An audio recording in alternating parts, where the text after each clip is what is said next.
premature fetal demise is like 5%, which is significant, okay, for these women. Almost all of those are related to a patient who had DKA. Okay, so again, good glucose control. That's our mantra. You know, with these women, they come into the office, we want to look at their lungs, how their blood sugars are doing, try to help them adjust their insulin if it needs to be adjusted. Congenital malformations, again, cardiac malformations are the number one, but it can impact any organ. And then hyperexolemia, another thing that we see in the fetus, if the mom has trouble with her blood sugar. Okay, so ketoacidosis works exactly the same in a pregnant patient. The only difference is that they will start spilling ketones at a lower glucose level than like you or I would. So again, important for them to monitor the blood sugar. This incidence is increased because of that human placental lactogen hormone in the placenta that has an anti-insulin effect. So it's easier for them to develop high blood sugar, especially in that second and third trimester. And around 28 weeks, or not around 28 weeks and later is when you're more likely to see DKA for these women.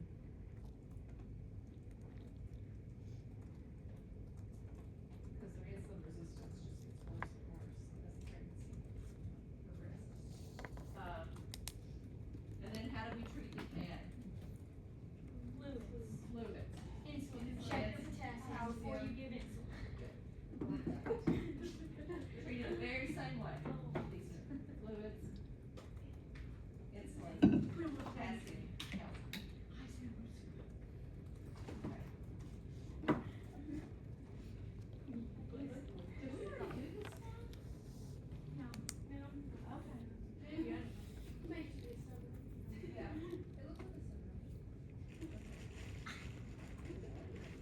It looks like so poor maternal glycemic control, again, miscarriage in the first trimester is what we're worried about.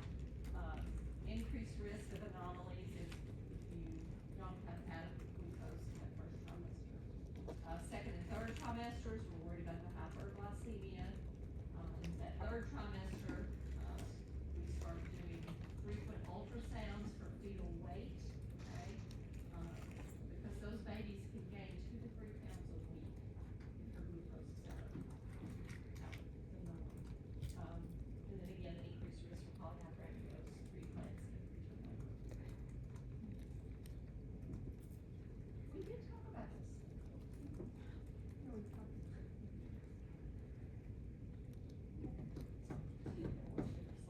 Okay, the preconceptual counseling we talked about again. Good history, how have they managed their blood sugars? You know, what are they using for insulin? What has worked for them? And I'll tell you with diabetics, especially your type 1s, who've been diabetics for a long time, you need to listen to them, okay? A lot of these people really know their body. And they can tell you what they think their blood sugar is, and they won't be far off. They've been doing it for so long. So, you know, it's good to listen to what they have to say. And when they say, well, you know, that doesn't work for me, I think this would be better. We need to listen to what they're saying.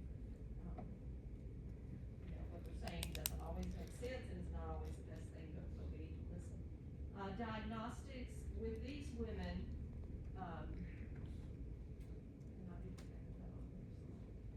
we are going to start at about 32 weeks doing weekly biological profiles, which we talked about yesterday, and non-stress tests. Probably a couple of times at least we'll do a Doppler flow study where it's just an ultrasound where we look at the blood vessels in the cord and the placenta that shows us, you know, if the vessels are narrowing, if there's good blood flow. If they have very poor control, we'll start that at 28 weeks. That's for all diabetics, it should start by 32 weeks. And they're gonna have more frequent prenatal with the baby, somewhere around 22 weeks, they're gonna get a fetal echocardiogram, to assess the fetal heart, to see if there are any anomalies. And it's good to know that information up front, because depending on the anomaly, they may need to plan for surgery very early, to plan for complications that could occur depending on what the defect may be. But that's something that should be done 22 weeks. The Doppler flow study, like I said, which is just an ultrasound, a special ultrasound that looks at the blood flow in the placenta and the cord. So our goal here, by the time we get to the third trimester, is to keep that baby alive and try to prevent macrosomia. We want that baby to be delivered at a normal size. Strict glucose monitoring and control, which we've said over and over and over. At about 28 weeks, we're gonna encourage the mom to start really paying attention to the fetal movements. And, we do a screening test, it's called a fetal kick count, where we have the mom to lay down and be quiet for 30 minutes to an hour and count, the fetal kicks, if she's feeling the baby move consistently. And then again, the biophysical profiles will start with about 22 weeks. Most of these women we plan to induce by 38 to 40 weeks. If the baby's macrosomic, this may start at 35 or 36 weeks. Just depending on the fetal size. Because our goal there is to try to prevent birth injury. Because the bigger the baby is, the more likely you are to have injury at birth. Creates a more difficult, even with a C-section.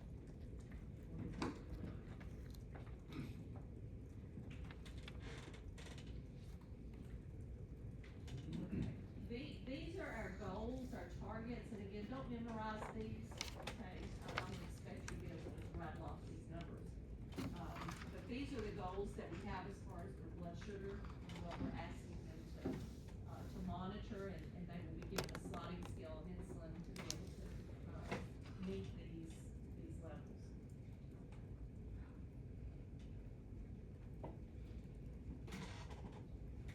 So with the insulin, again, moving target, that's why we do sliding scale. In that first trimester, insulin production increases, and they have less glucose circulating in the blood, so they need less insulin. Second, third trimesters are gonna need more insulin because glucose goes up. Tends to get better at about 35 weeks, for most women. And then postpartum, within a week or week and a half, they go back to their pre-pregnancy levels. And again, when we think about providing care for these women, things that are gonna impact this, nausea and vomiting is gonna impact this. If they get a UTI, any kind of infection is gonna impact this.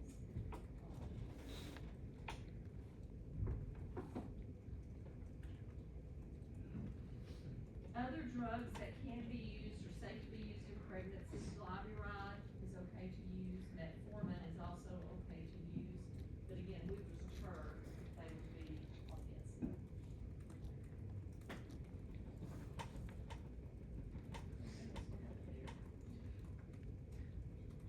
This is the metformin slide.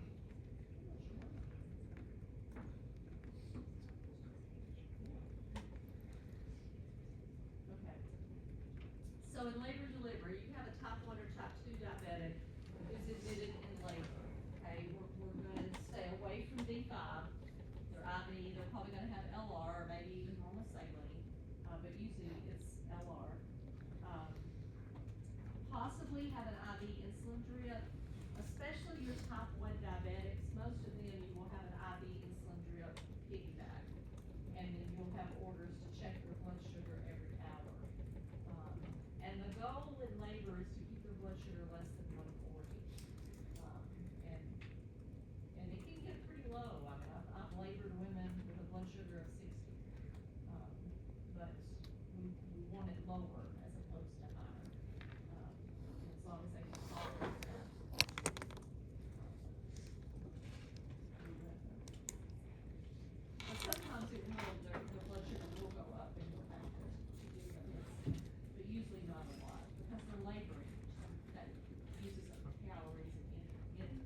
will be an induction, so they'll have a explosive drip as well.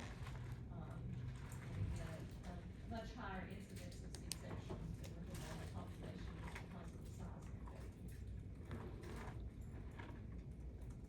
This slide's kind of messed up too.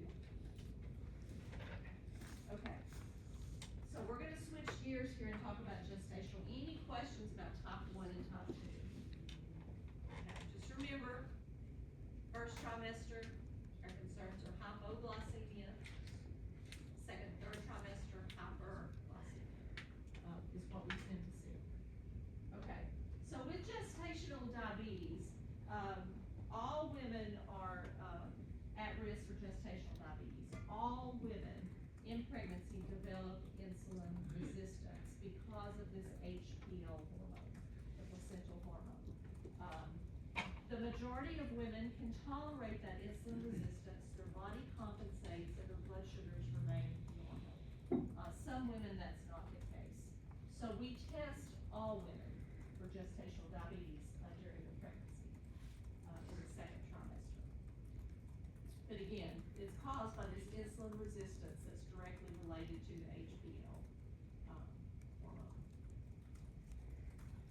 There are women who are more at risk for gestational diabetes, obesity, women who've had gestational diabetes before, a strong family history of diabetes, type 2 or type 1, specifically type 2.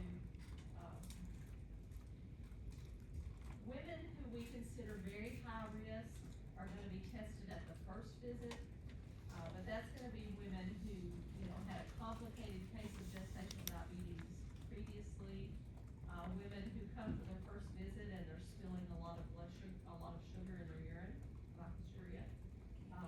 And those women we're gonna test earlier. But the majority of the women we're gonna test between 24 and 28 weeks. That's the protocol of obstetrics. 24 to 28 weeks, all women should have a blood glucose screening in the pregnancy. So this is how we do it. They can come in any time of the day, do not have to be fasting. We don't alter their diet before they come as they are. They come in and we give them a 50-gram glucola drink. It is a very, very sweet drink, okay? It needs to be cold, okay? They're not gonna tolerate it if it's not cold, I'll just tell you, because it's so sweet. And they have to drink it in 5 minutes, okay?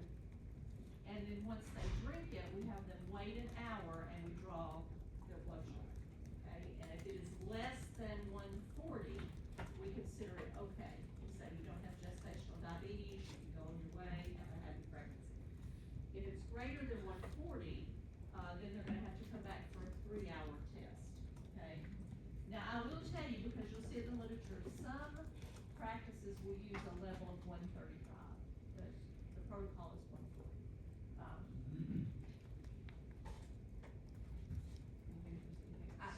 The glucola is so sweet that, a significant number of women will have nausea when they drink it, and some will throw up. And if they do vomit, then they're gonna have to come back another day and do the test. You can't do it that day if they start vomiting. But it does help if you can, keep it cold. Comes in lots of flavors, grape, orange, cherry. If it's abnormal, again, we'll set up a schedule, usually at least a week out, to come back for a 3-hour test. For this test, they have to come fasting, so we want them to come first thing in the morning. We give them 100-gram glucola drink, it has 100 grams of glucose in it. It's the same volume, okay, we don't double the volume, it's the same volume, so it is really, really sweet, when they do the 100 gram. So we do a fasting blood sugar, we give them the 100-gram drink, and then an hour later, we get the blood sugar. An hour after that, the blood sugar, and an hour after that, the blood sugar. So fasting, 1, 2, and 3 hours post, they get the blood sugar. If 2 of those values are high, then they are diagnosed with gestational diabetes, okay? And if their fasting is high and their 1 hour is high, we don't even do the 2 or 3 hour, okay? Any 2 can be high and they're diagnosed with gestational diabetes.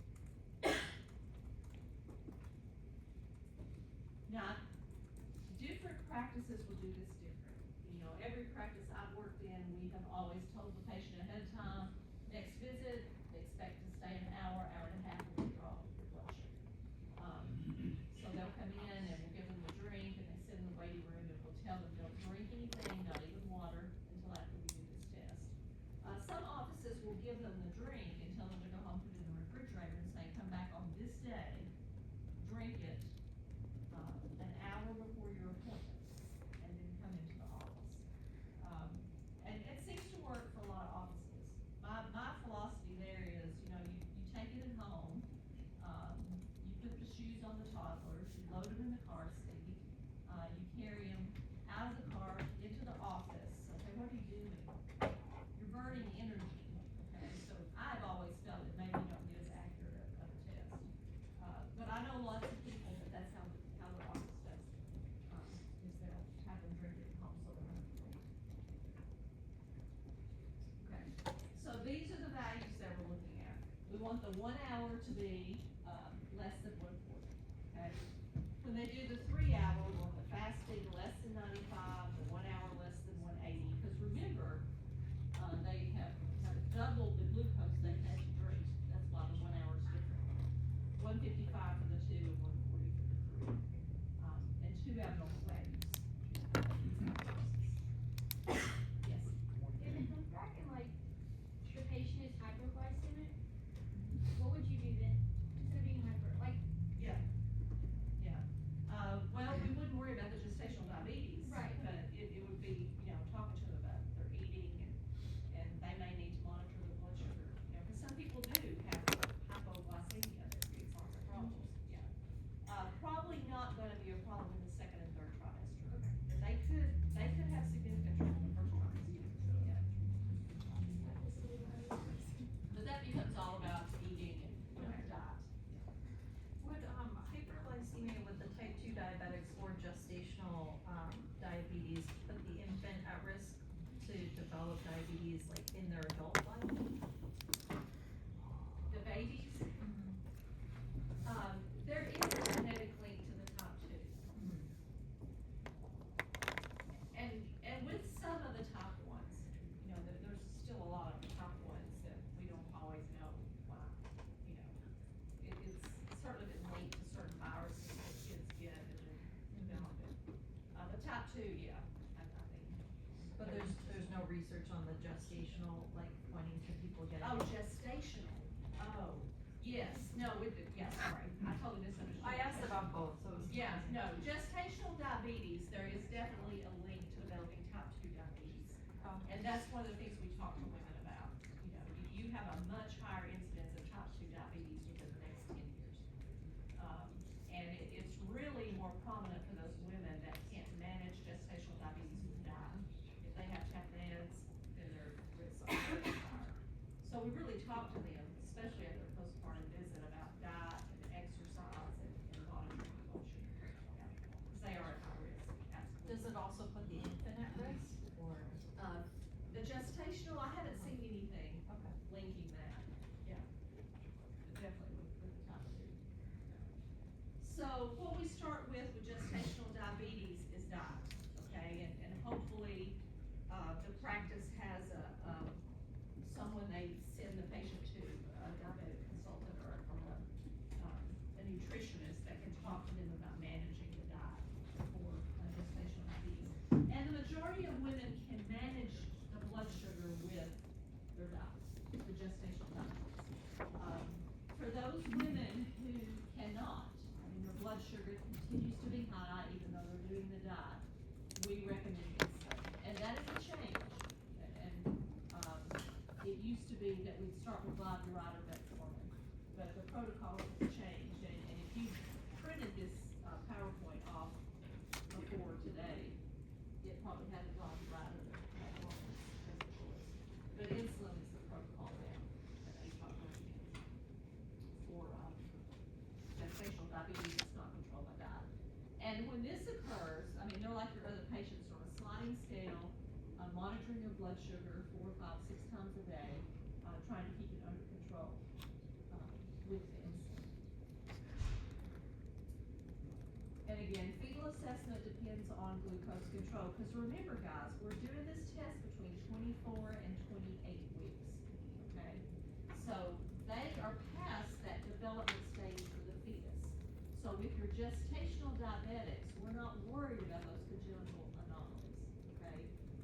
You can have cardiomegaly and enlarged heart, if they have poor glucose control with gestational diabetes, but usually within 6 months, the heart goes back to the normal size of the baby.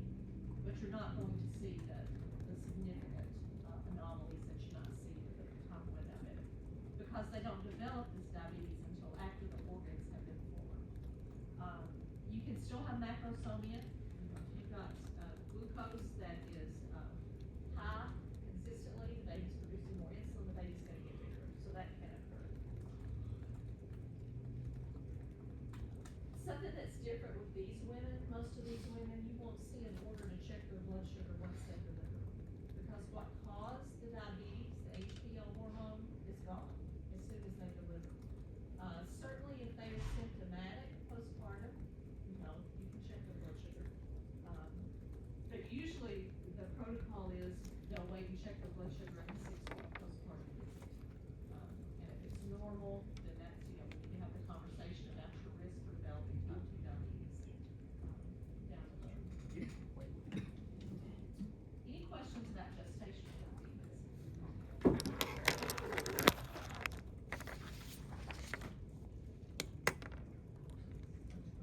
Oh, that's one.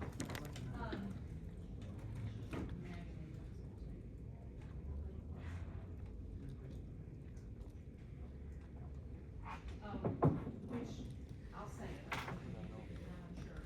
We don't do this 24 to 28 week testing on type 1 and type 2 diabetics, okay? We already know they're diabetic, so we don't test them. Oh, I know the other thing I was gonna tell you, and, I'm gonna get to preterm labor today, but we talk about preterm labor Tuesday. You know, we would have talked about this, but with diabetes, okay, you have the blood sugar that's high with the mom, increased insulin production, which acts as a growth hormone, the baby gets bigger.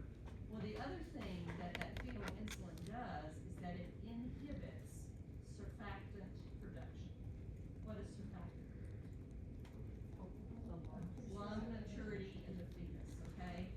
So, you're gonna have more babies that have respiratory issues, okay? And these babies are so out of place in the NICU. Here you've got this little 2-pound baby that's doing pretty well, and then laying beside this baby, you've got a 10-pound baby that's really struggling, okay? And it's just because of the insulin. So if she has poor glucose control, the baby's gonna produce more insulin, get bigger and bigger, and the lungs are going to mature slowly. So you may have a 37-week that has respiratory distress, just because the alveoli have not matured like they should. The other thing with, infants and diabetic moms is post-delivery, in the first 4 to 8 hours, they're at high risk for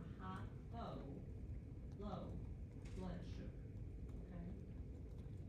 And just think about what's happening here. You've got this mom whose blood sugar is high, baby is producing all this insulin to take care of the blood sugar, and then you cut the cord. What have you done? You cut off the blood sugar supply. Insulin's still on board, so the blood sugar drops. So it's not uncommon at all, the first few times you do the blood sugar on the baby, for it to be low. And if that's the case, if it's low, then we're just gonna give them some PO or B5. And usually that takes care of it. If it lasts more than 4 hours, then you usually have to start it up.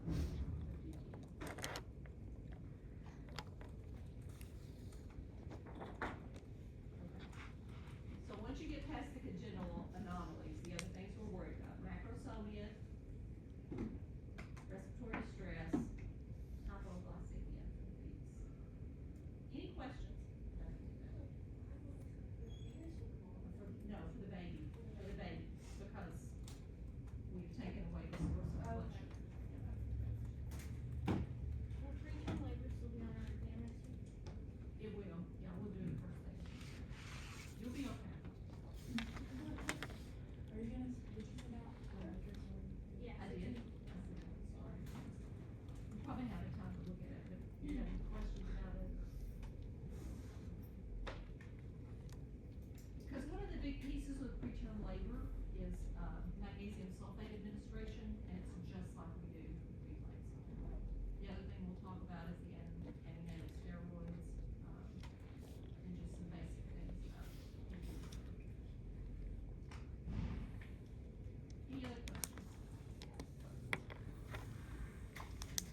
We don't have two separate finals for this and PEs, right? No, just Combined. one.